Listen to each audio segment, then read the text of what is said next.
સુરતના ડભોલીમાં સરકારી અનાજની દુકાનમાંથી ગેરરીતે અનાજ સગેવગે કરવાનો ચોંકાવનારો કિસ્સો સામે આવ્યો છે।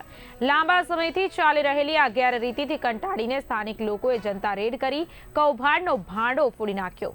માહિતી અનુસાર ડભોલી ખાતે આવેલ વ્યાજબી ભાવની KF40 દુકાનમાંથી ખાનગી ગણીમાં સગેવગે કરવામાં આવતું હતું અનાજ તેવી માહિતી સામે આવી છે। લોકો દ્વારા રેડ કરતાની સાથે જ મોટા પાયે ગેરરીતિ બહાર આવી છે, જેના કારણે વિસ્તારમાં ભારે ચકચાર મચી ગઈ છે। આ મામલે જિલ્લા પુરવઠા વિભાગે તાત્કાલિક ધોરણે કાર્યવાહી કરી છે, દુકાનને સીલ કરી દીધી છે। ઉપરાંત ખાનગી ગોડાઉનમાં રાખવામાં આવેલો અનાજનો જથ્થો પણ સીઝ કરવામાં આવ્યો છે।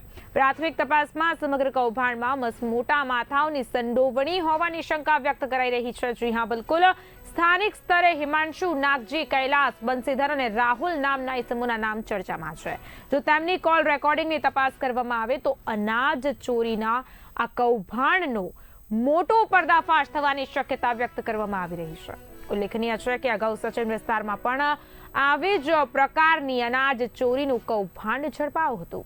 ડભોલીમાં ચાલી રહેલી આ ગેરરીતિ તે જો પેટર્ન પર ચાલી રહી હોવાની ચર્ચાઓ છે।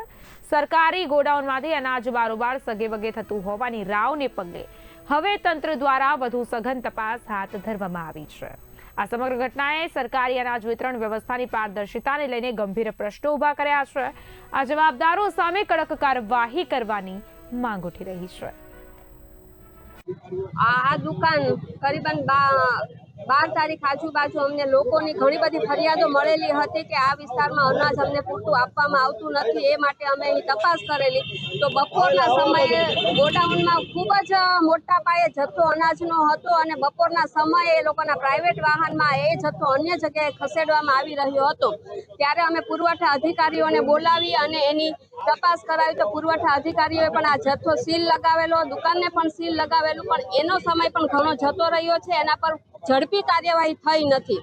તો આજે અમે પુરવઠા અધિકારીને પણ એટલું કહેવા માંગીએ છીએ કે આના પર ખૂબ જ ઝડપી કાર્યવાહી કરવામાં આવે। જે જથ્થાને સીલ મારેલું છે, આ જથ્થો ખરેખર ગરીબ જનતાને પહોંચાડવા માટે છે, એમને અનાજ પહોંચાડવામાં આવે અને આવા લોકો જે અવારનવાર આવું બારોબાર અનાજનું વેચાણ કરે છે એવા લોકોનું લાયસન્સ રદ કરીને અન્ય લોકોને લાયસન્સ આપવું જોઈએ। અહીંયા સસ્તા અનાજની દુકાન ઉપર અમે લોકોએ રેડ પાડેલી આજથી 4-5 દિવસ પહેલા। રેડ પાડ્યા પછી અહીંયા ઘણું બધું અનાજ એવું હતું જે એ લોકો ચોરી કરતા હતા અને ચોરી કરી અને બાર વેચી નાખતા હતા।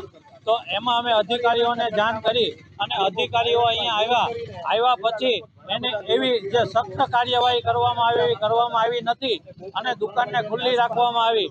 અધિકારીઓએ અમે રેડ પાડ્યા પછી બીજો દિવસ પણ આ દુકાન ખુલ્લી હતી અને ત્રીજા દિવસે એને સીલ મારવામાં આવ્યું હતું।